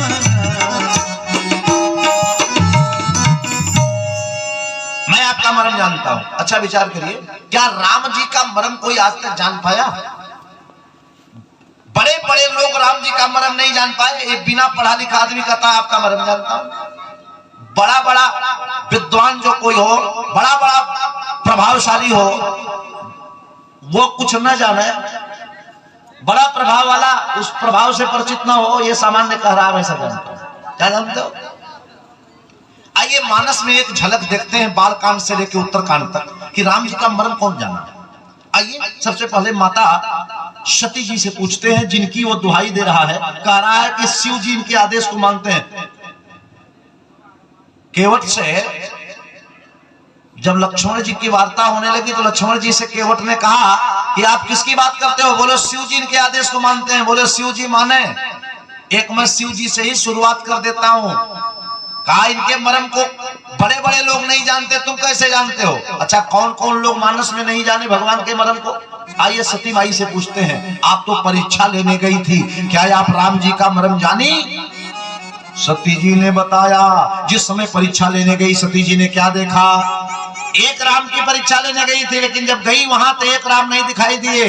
कहा जहाँ चित वहीं तहाँ प्रभु आसीना, जहाँ चित वहीं तहाँ प्रभु आसीना, सेवहि सिद्ध मुनि सप्रवीणा, सेवहि सिद्ध मुनि सुप्रवीणा, जीव चराचर जो संसारा, जीव चराचर जो संसारा, देखे सकल अनेक प्रकारा, देखे सकल अनेक प्रकारा। सती माई से पूछा गया आप परम जानी?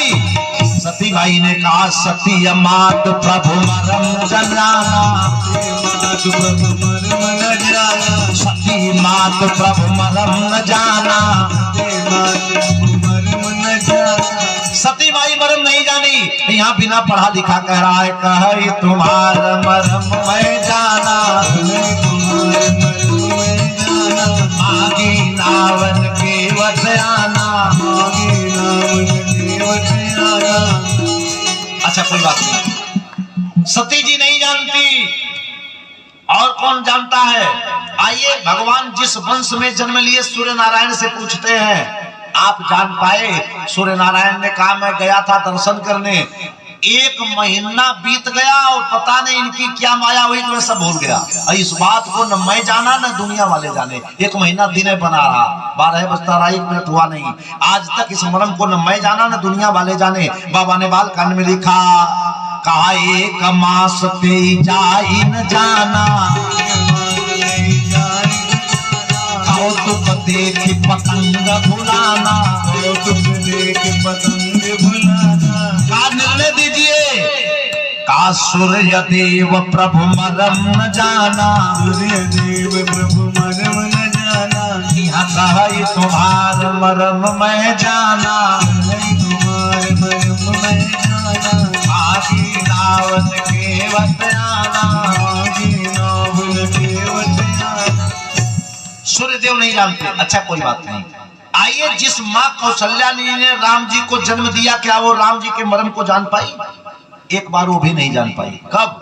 का एक बार राम जी को कौशल्या मैया दूध पिला रही थी और ढिठौना लगाई, काजल का टीका, और कौशल्या माई राम जी को पालने में सुला करके झुला के चली गई किचन में, रसोई घर में, पाक गृह में, पाकशाला में भोजन बनाने।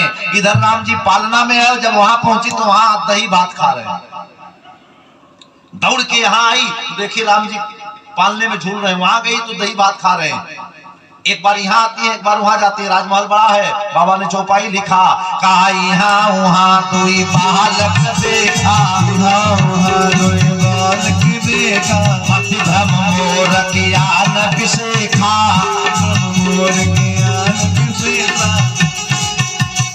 नहीं परेशान हो गई। बाद में राम जी को आई, गोद में उठा ली, कहा लाला मुंह खोलो, दही भात तो खा रहा है। जब भगवान मुंह खोले तो बड़े बड़े पहाड़ मिट्टी के दिखाई देने लगे मुंह में। कौशल्या माई कही, तो हम जिनको पुत्र मानती है तो जगत पिता है, जगत पिता क्रम है सुन जाना।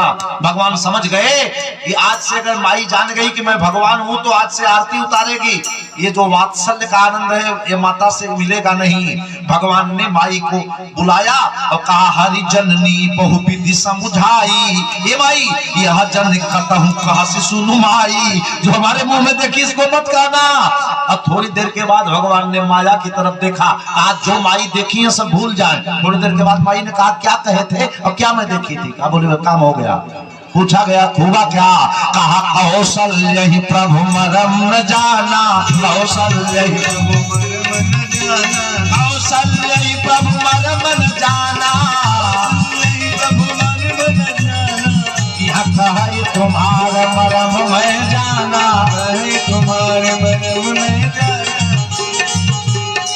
कोई बात नहीं, कौशल्या जी नहीं जानती। अब कौन बचता है?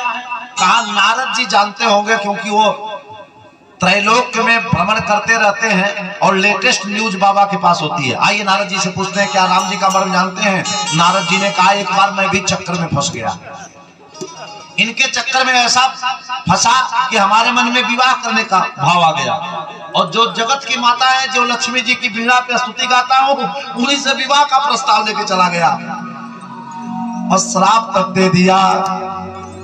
और जब भगवान ने माया को हटाया तो जब हरि माया दूर निवारी, जब हरि माया दूर निवारी, नहीं तहाँ रमान राजकुमारी, नहीं तहाँ रमान राजकुमारी।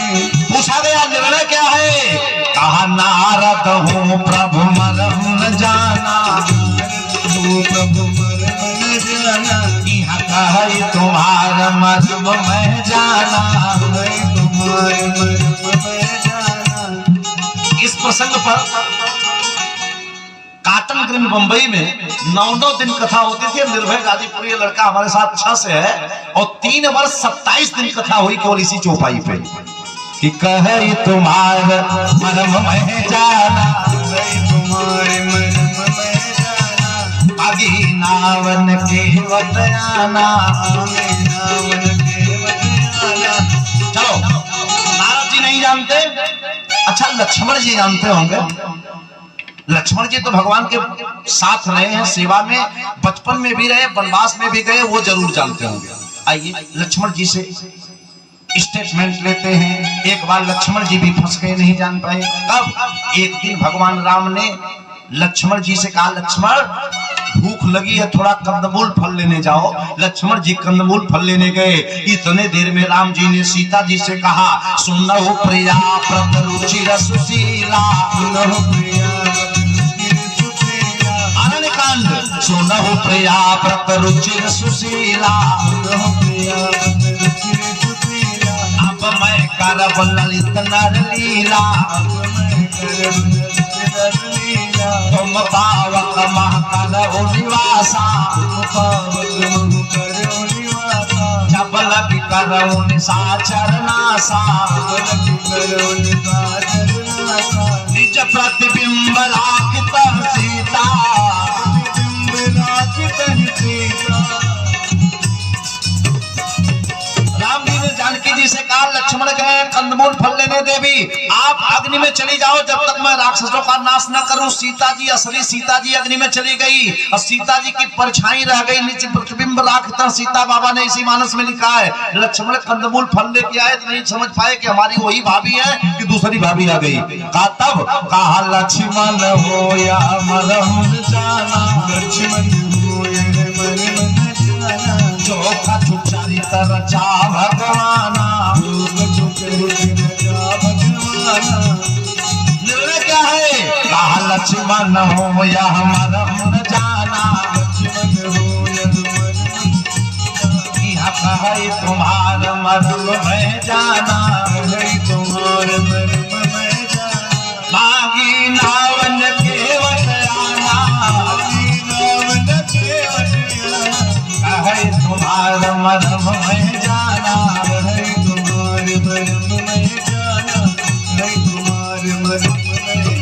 कोई बात नहीं जानते, आओ गुरु वशिष्ठ जी से पूछते हैं, क्योंकि उन्होंने तो नामकरण किया, गुरु जी हैं, ये तो जरूर जानते होंगे। पूछा गया क्या गुरु जी आप राम जी का मरण जाने? गुरु जी ने कहा एक बार मैं भी फंस गया, कहा एक बार मैं जब इनको आया दर्शन करने तो मैं देखा जब राम जी को तो मैं बोल पड़ा कि देख देखिया चरण तुम्हारा, देख देखिया हृदय मम मोह अपारा, महिमा अमित भेद नहीं जाना, महिमा अमित भेद जाना, मैं कही हेतु कहूँ भगवाना, गुरु वशिष्ठ हरि मरम न जाना, गुरु वशिष्ठ हरि मरम न जाना, हरि मरम न जाना। और यहाँ कहे तुम्हार मरम में जाना, आगी नावन केवट आना, कहे तुम्हार मरम में जाना, कहे तुम्हार मरम में जाना, कहे तुम्हार मरम। बस दो चार मरम बता के फिर वाणी को विराम। कथा विस्तृत है, मरम इतने हैं, कौन कौन नहीं जाना। अभी तो ये मानस है, पुराणों में चलेंगे तो बहुत लोग हैं जो मरम नहीं जाने, फिर पुराणों में यात्रा करनी पड़ेगी। हर पुराणों में 18 पुराण है, हर पुराण में 25-30 पात्र हैं जो नहीं जानते, और 18 पुराण हैं। ऐसे कथा बढ़ेगी तो महीनों लगेगा। अभी श्लोक अभी ये चल रहा है चौपाई, फिर श्लोक बद्ध होगा कि कौन कौन नहीं जाना, फिर आएगा कहे तुम्हारे मरम में जाना, लंबा प्रसंग होगा। आइए, क्या मरम नहीं जानता? केवट से भगवान ने कहा क्या मरम जानते हो? केवट ने कहा मैं इतना जानता हूं कि आपके चरणों में जो जड़ी है वो मानव बनाने की फैक्ट्री। क्या जानते हो? कहा चरण कमल रज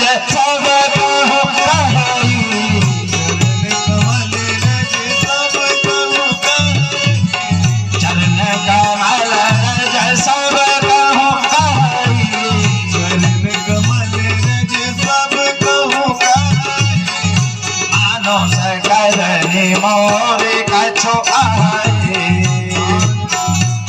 मोरे कछु।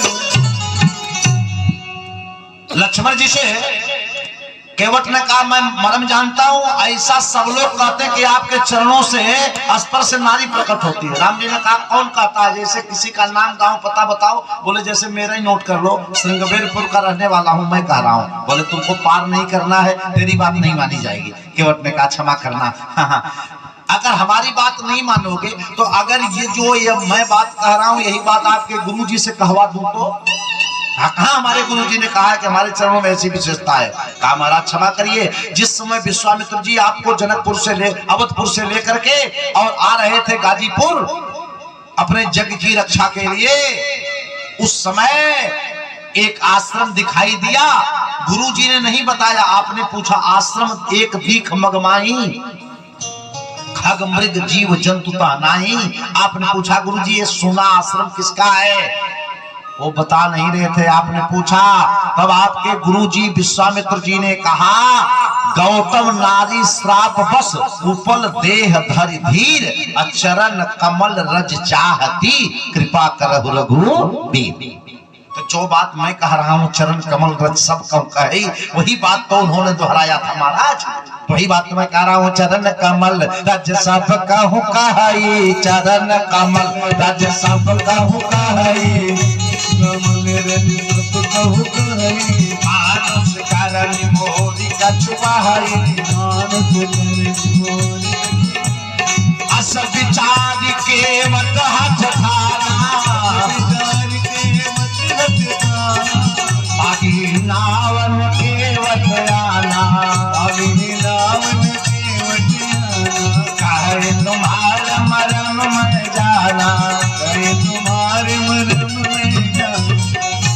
मानो लक्ष्मण भैया और प्रमाण चाहते हैं, बोलो छोड़ो और कोई बात बताओ, गुरु जी की बात छोड़ो, वो बड़े हैं कुछ भी कर सकते हैं। अच्छा, तो जब आप जनकपुर से ये गुरु जी की यज्ञ संपन्न करके आप जब जनकपुर में आए तो आपकी साली सरहज ने कहा, क्या कहा? काम विप्र काज करी बंधु दो। जब सखियों ने राम जी को देखा तो एक सखी कही, ये बहन ये इतने सुकुमार हैं, धनुष कैसे तोड़ेंगे? तो सब सखियों ने संयुक्त रूप से कहा, ये बहन कहा क्या? कहा विप्र काज करी बंधु दो, मुनि मग बधू उधारी, आए देखन चाप मख, सुनी हर सी सब नारी। तो यही बात तो आपके ससुराल वाली भी कह रही है, साली सरहद। एक बात जान लो, ससुराल में जितने संबंध होते हैं कुंदन जी सब स अक्षर से होते हैं। गोस्वामी तुलसीदास जी ने अपने रामचरितमानस में छोटा स का सबसे ज्यादा प्रयोग किया, क्योंकि ससुराल छोटा स से ही लिखा जाता है। छोटा स हमारे बाबा को बहुत प्रिय है, और ससुराल के जितने संबंध हैं सब स अक्षर से हैं। जैसे प्रमुख संबंध ससुराल में दुई ससुराल, दुई ससुराल में पहला संबंध सास, दुई स। इसके बाद ससुर स, साला स, साली स, सरहद स। किताब में नहीं लिखेगा, किताब में कोई नहीं लिखेगा, ये हमारा अपना अनुभव है। कुछ ऐसी चीजें हैं, हाँ हमारा निर्भय। एक बार हम लोग जा रहे थे जौनपुर, कहाँ थे? बदलापुर, बदलापुर। 10 साल पुरानी घटना होगी। तो हम लोग एक बार गए, लाल, इसको मैं लाल बोलता हूँ, ये हमारे साथ रहता है, हमारा बड़ा प्रिय है। तो हम लोग गए एक बार मक्का के खेत में, वहाँ मक्का बहुत होता है जौनपुर। तो गए तो हम लोग एक धोख देखे, वो आदमी का बना देते ना, वो जानवरों की रक्षा के लिए। तो मैं बहुत देर तक देखा, तो ये कहा कि गुरुजी क्या है, क्या देख रहे हैं? हमने कहा आज एक मैटर मिला हमको, क्योंकि मैं चलते चलते मेरी कथा तैयार होती रहती है, बात करता हूं फिर भी हमारा दिमाग में कुछ कथा चलती रहती है। मैंने कहा एक अंतर आया है कलयुग से त्रेता में, कि कलयुग में जानवर को छलने के लिए, भ्रमित करने के लिए आदमी का चित्र बनाया जा रहा है, आदमी का सहारा लिया जा रहा है। और त्रेता में आदमी को छलने के लिए मारी चुंबरी का सहारा लिया गया था। इतना अंतर आया है कलयुग से और त्रेता में।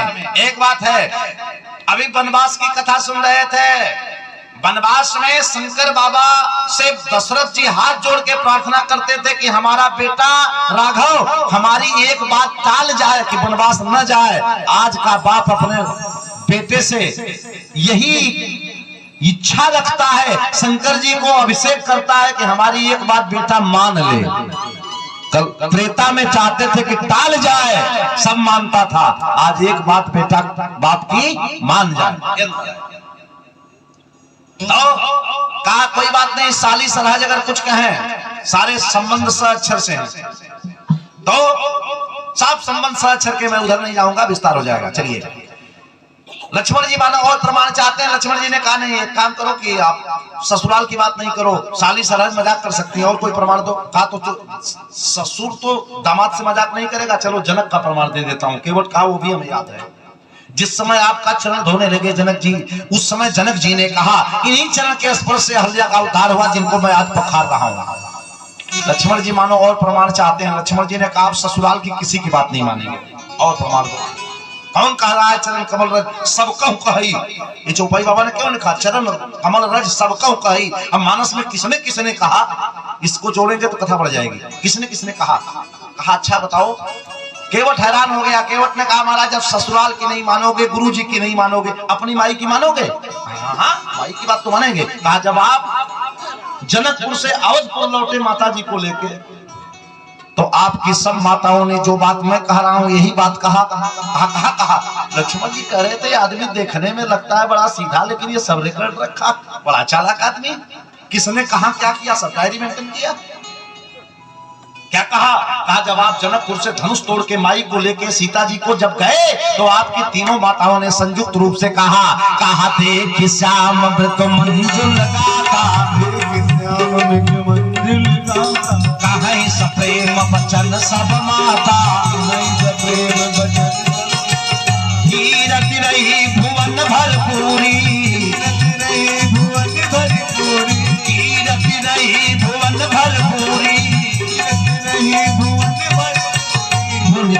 सरी लगत पग धूरी, केवट ने कहा जब आप लौट के गए तो आपकी माई ने कहा ए बेटा ये कीर्ति दुनिया में फैल गई कि तुम्हारे चरण से मुनि पत्नी का उद्धार हुआ। कहा जब आपकी माई कह रही है कि चरण कमल रज सबको कही, वो भी कह रही तो मैं भी कह रहा हूं। इसके बाद राम जी ने कहा नहीं नहीं अभी भी और प्रमाण चाहिए। केवट ने कहा मतलब जो कोई प्रमाण दे रहा है अगर यहाँ नहीं है तो उसको नहीं मानेंगे। कहा नहीं। केवट ने कहा अंतिम प्रमाण दे रहा हूं उसको तो मानना ही पड़ेगा। कहा क्या? कहा आप इस समय हमारे सामने 3 लोग हैं। कहा अगर इसमें से एक को गवाह बना दो तब। अब सब लोग सोचने लगे किसको बनाएगा 3 में से। आया और जानकी माई के चरण पर गिर पड़ा। माई क्षमा करना, धृष्टता कर रहा हूं, कहना नहीं चाहिए लेकिन मान नहीं रहे, क्या करें। आया जानकी माई देख रही थी। कहा माई एक बात बताइए कि जब ये धनुष तोड़ दिए राम जी और जब आप जयमाल पहनाई तो इनका चरण क्यों नहीं छुई? तुलसी बाबा ने लिखा कि गौतम तियगति सुरति करी नहीं पर सत पद पान। जयमाल पहनाने के बाद सीता माई हाथ बढ़ाई राम जी का चरण छूने के लिए, लेकिन ऊपर कर दिया। एक बात याद आ गई कि सीता माई अंगूठी पहनी थी उसमें नग पत्थर का लगा था। बाबा ने लिखा जयमाल के बाद सीता जी जब माला पहनाने के बाद चरण छूने गई तो हाथ बढ़ा ली। क्यों? याद आ गया कि गौतम तियगति सुरति कर नहीं पर सतपद पानी मन बिहसे रघुवंश मन प्रीति अलौकिक जान। केवट हाथ जोड़ लिया। कहा माई हम गरीब आदमी हैं, जब इनके चरण पर आपको विश्वास नहीं कि कब खतरा हो जाए तो चरण कमल रज सब मानस करन मोरी कछुआ है अस विचार के वत हथ थाना मागी नावन के वत आना आए तुम्हार मरम में जाना बड़ी लंबी वार्ता है। कहा तब क्या हुआ? केवट ने कहा प्रभु, कहा तब काम को पार कर दो। केवट ने कहा बस एक काम कर दीजिए कि हमारा आपका एक समझौता हो जाए, कंप्रोमाइज हो जाए। कहा किस बात का? कहा महाराज सुन लीजिए मैं आपको पार करूंगा, बदले में एक चवन्नी नहीं चाहिए, फ्री ऑफ कास्ट। एक काम करिए आपको मैं पार करूंगा, आप हमारे बाप दादा को करो, हमारे बिरादरी के आदमी हो। लक्ष्मण जी ने अपना तीर हाथ रखा। केवट ने कहा हमको तीर उर मत दिखाइए, मैं चाहता हूं मार दो, कल दैनिक जागरण पेपर में निकलेगा। राम जी ने लक्ष्मण को मारा तीर। पूछा क्यों मारा? कहा क्योंकि चरण धोने को कहा था, बदनामी आपकी होगी। और एक बात और जानो, अच्छा होगा यदि मैं मर जाऊंगा तो मेरे बच्चे छोटे हैं, आपको अग्निदाह भी करना होगा। जब आप अग्निदाह करेंगे तो और अच्छा चकाचक हो जाएगा। लक्ष्मण जी जो तीर निकाले थे वो नीचे और तरकस में डाल लिए। और एक बात बताएं, हमारे यहाँ विज्ञ लोग बैठे हैं पंडाल में, दुनिया में हर आदमी अपने प्रिय की कसम खाता है। कोई खाएगा तो अपने माई बाप की खाएगा। केवट पहला आदमी है जो राम जी के बाप की अपने कसम खा रहा है। कोई आज तक दूसरे के बाप की कसम आपने सुना कि जो खाते हैं? कहा मोहि राम रावुर आन दशरथ शपथ सब साची कहो। मोहि राम रावुर आन दशरथ, आपके बाप की कसम।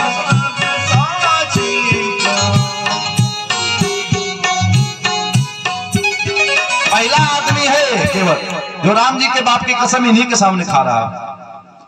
राम जी से कहा एक बात जान लीजिए, आपके बाप की कसम खा रहे हैं बिना चरण धोए पार नहीं करूंगा। और एक बात सुन लीजिए, एक बात सुन लीजिए, मैं आपको पार करूंगा। आप भी केवट हम भी केवट। लक्ष्मण जी ने कहा रे हम रघुवंशी ठाकुर है, तू केवट कैसे कहता है? बोले देखो ड्राइवर चाहे टेम्पू का ड्राइवर हो और चाहे प्लेन का ड्राइवर, पायलट चलाते तो हैं। हमारा बस छोटा है, आपका बड़ा है। हम आदमी को पार के इस घाट से नमस्कार करते हैं, आप पूरी दुनिया के जीव को पार करते हो। हमारे पास जो क्षमता है महाराज, तो हमारा उपयोग आप कर लो, हम जब आएंगे बस ये है कि आपसे हम उतराई नहीं लेंगे, आज हम वहां आए तो कर्म का लेखा जो काम से मत मांगिएगा, सब गड़बड़े किया हूँ, हाँ कच्छ मच्छ खाता हूँ महाराज, बहुत संध्या पूजा नहीं करता, तो आप हमको पार उतार दो, हम आपको उतार देंगे। केवट क्या बोला भैया, कहा हम खेवत सरितन की नैया, हम खेवत सरितन की नैया, तुम भव सागर पार करैया, तुम भव सागर पार करैया, हमरे घाट जबई जे आवे, हमरे घाट जबई जे आवे, सहजय उतरे अस पावे, सहजय उतरे राउर घाट जबई जे आवे, सहजय उतरे नहीं पावे, कर्म शुभा शुभ देखत साची, जन्म जन्म के खाता बाची, अस विचारी केवट हठ थाना,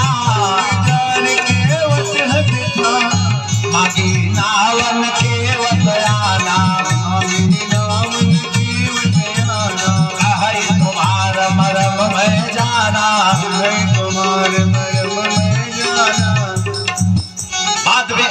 केवट ने कहा महाराज अच्छा है, बड़ी वार्ता हुई, आइए केवट के नौका में भगवान को बैठा देते हैं, पार करवा देते हैं 2 चौपाई में। मैंने कहा कि किसी कथा को विस्तार दो तो बहुत, नहीं तो 2 मिनट। केवट बैठा लिया भगवान को, लेके चला है बीच धारा में, जैसे गया फिर लेके किनारे आया। लक्ष्मण जी ने कहा भैया इससे बता दीजिए, हम नौका विहार करने नहीं आए हैं, हमको पार जाना। कहा बोलो मत बोलो, इससे हो सकता है कोई सामान किनारे भूल गया हो, लेने जा रहा हो। लेके गया, जैसे किनारे नाव गई, फिर बीच में लेके गया, फिर घुमाया, फिर लेके आया। बोले आदमी विचित्र है, और ये बिना कहे तो कुछ वैसे मानता नहीं वैसे मानेगा। बोले भैया हमको पार कर दो। केवट ने कहा प्रभु जब माता ने आपको वनवास दिया है, पिताजी ने वनवास दिया है, तो कोई स्थान तो तय है नहीं कि 14 साल में कहाँ कितने दिन रहना। अरे 2-4 दिन हमारे यहाँ बीत जाए तो क्या होगा, हम गरीब भले हैं लेकिन आपकी सेवा करेंगे। हमारे गुरुदेव की बड़ी प्यारी रचना है। केवट ने भगवान से कहा कि 2-4 दिन रुक जाइए ना, हे बबुआ रुक जा। हमारे प्रातःस्मरणीय गुरुदेव भगवान का जो पैतृक गांव है वो सुजानगंज के पास है, सांदी खुर्द। इस समय माननीय मुख्यमंत्री जिन्हें उस हमारे पूज्य गुरुदेव के गांव को गुरुदेव की पूज्या माता जी के नाम पर सचीपुरम कर दिया है। गुरुदेव की बड़ी प्यारी रचना है 2 लाइन। क्या कहा, जब केवट जा रहा था तो कुछ वनवासी लोग आ गए और सबने कहा इनको रोक लो 2-4 दिन। क्या कहा, हे बबुआ रुक जा, अरे 2-4 दिन आओ, हे बबुआ रुक जा, 2-4 दिन आओ, हे बबुआ रुक जा, 2-4 दिन आओ, हे बबुआ रुक जा, हे बबुआ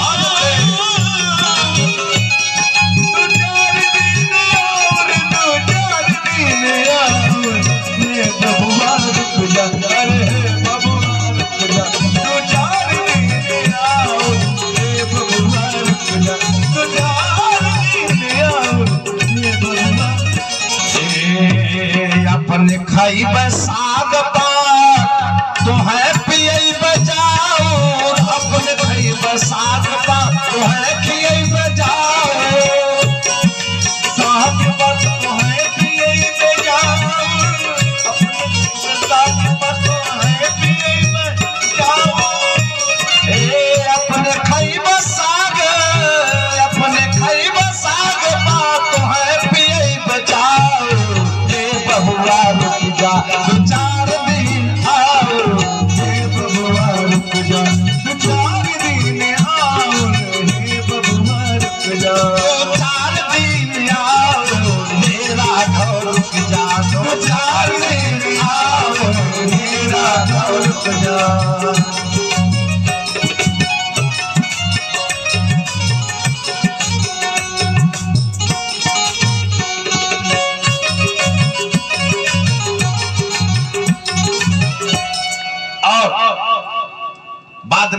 बड़ा आग्रह किया है, केवट ने पाद प्रक्षालन किया है और कठौती नहीं कठौता ले आया है। छोटा वाला जो छोटा पात्र था जिसे पानी उलीचता था वो कठौती थी, बड़ा लाया, पानी कठौता भर ले आया। कहा कठौती क्यों नहीं लाते? बोले खतरा है, कठौता लाऊंगा अगर स्पर्श होगा तो लड़का होगा, तो लड़का हो जाएगा तो एक नाव और दिला दूंगी डबल इनकम हो जाएगी, इससे कठौती से खतरा है। हाँ, आया है और चरण प्रक्षालित करने के लिए लेके आया है और भगवान का एक चरण धोया है जल्दी जल्दी। और एक बात बड़ी प्यारी कहा प्रभु एक बात आप एकदम याद रखिएगा कि आप हमारे बिरादरी के आदमी हो। ये बात क्या कहा मर्जी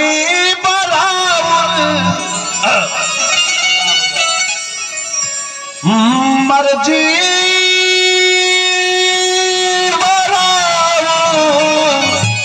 आज चरनिया के मानी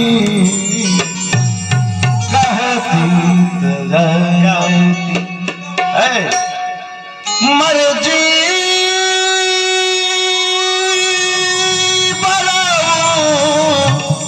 आरे बचनिया के मानी कहती तो अनोती अरे कठौता में पानी कहती तो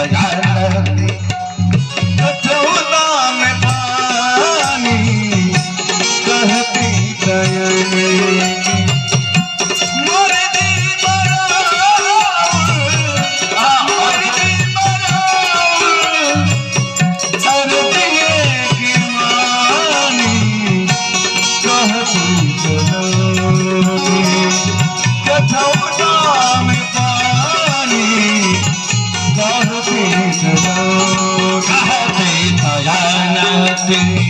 कठौता में पानी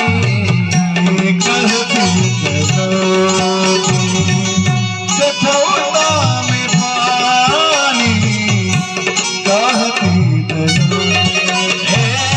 धोबी से धोबी धोवाई न लेला धोबी से धोबी धोबी से धोबी धोबी से धोबी धोवाई न लेला केवट से केवट उतराई न लेला केवट से केवट उतराई न लेला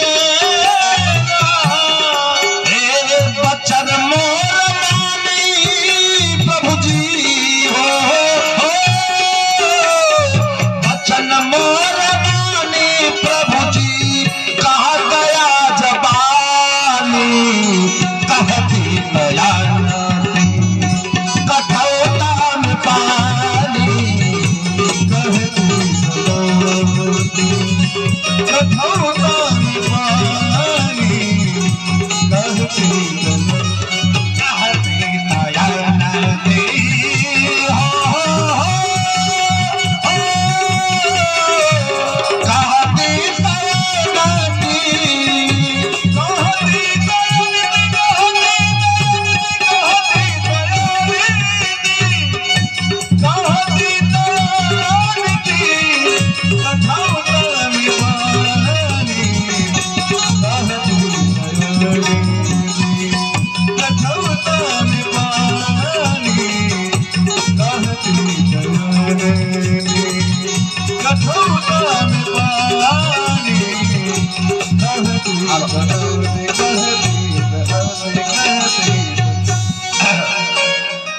ये स्केल लगभग 4 की 5 4 से चल रहा है।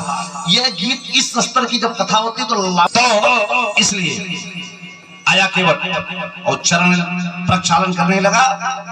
एक चरण धोया, भगवान ने चरण रख दिया बालू में। अब जितना धोया था वो 5 गुना लग गया। केवट जो जल लिया था कठौता में वो उलट के उसी बैठ गया। लक्ष्मण जी ने कहा देखिए इसका नाटक। अभी कह रहा था चरण धोला लो, अब देखो। बोले महाराज धोने से फायदे क्या है, जो धोया मगर उतना तो फिर लग गया और चरण रज से ही खतरा है।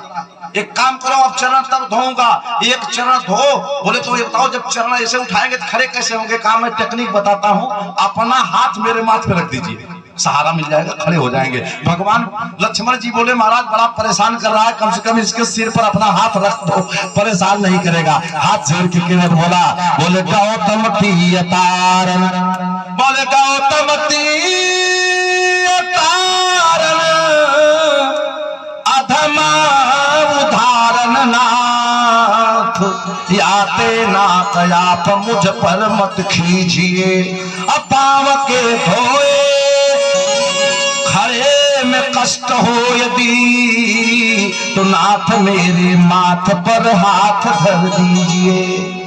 भगवान का चरण धोया है, चरण धोने के बाद अपने पितरों को तिलांजलि दिया है, पितरों को पार कर दिया है, बैठाया है, 2 बार बीच में लग गया, इधर लाया, किनारे लाया। लक्ष्मण जी ने कहा भैया ऐसा क्यों कर रहे हो? बोले जीव को तो 84 लाख जोनियों का चक्कर मरवाते हो, हम तो 4 चक्कर अभी नाव में किए हैं, इधर इधर 4 बार किए, जीव को कितना चक्कर मरवाते हो, हमको मत मरवाना, अब मैं आपको पार कर रहा हूं। पार किया है केवट, जैसे पार किया है, उतर थारे भर सुरसर रीता, राम लखन वो लखन समेता। भगवान को अब यहाँ प्रणाम किया है, भगवान उतराई देने लगे हैं। कहा प्रभु पहले ही मैंने कहा है, बाद में आप आएंगे जो देंगे ले लूंगा। और केवट जिस नौका में राम जी बैठे हैं, सोचा जिसमें भगवान के चरण पड़ गए उसमें संसार के क्या पड़ेंगे। केवट पूजा करता है उस नौका की, और हर समय भगवान का भजन कर रहा है। भक्त केवट के भक्ति को ही प्रणाम करते हैं। 2 बार भगवान नाम संकीर्तन बड़े भाव से। कल आप सभी लोग आएंगे और कल राम जी का राज्याभिषेक होगा। तो कल के लिए आपको सूचना है कि राम जी के राज्याभिषेक के अवसर पर मैं तो यहाँ का निवासी हूँ, अब मैंने यही आवास बना लिया है, तो मैं आप लोगों के बीच का हूँ। और मैं यह मान के, ये हमारे भाऊ यद्यपि कहते हैं गुरु जी हमारा नाम मन से न लिया जाए, हम तो यहाँ के सेवक हैं, लेकिन फिर भी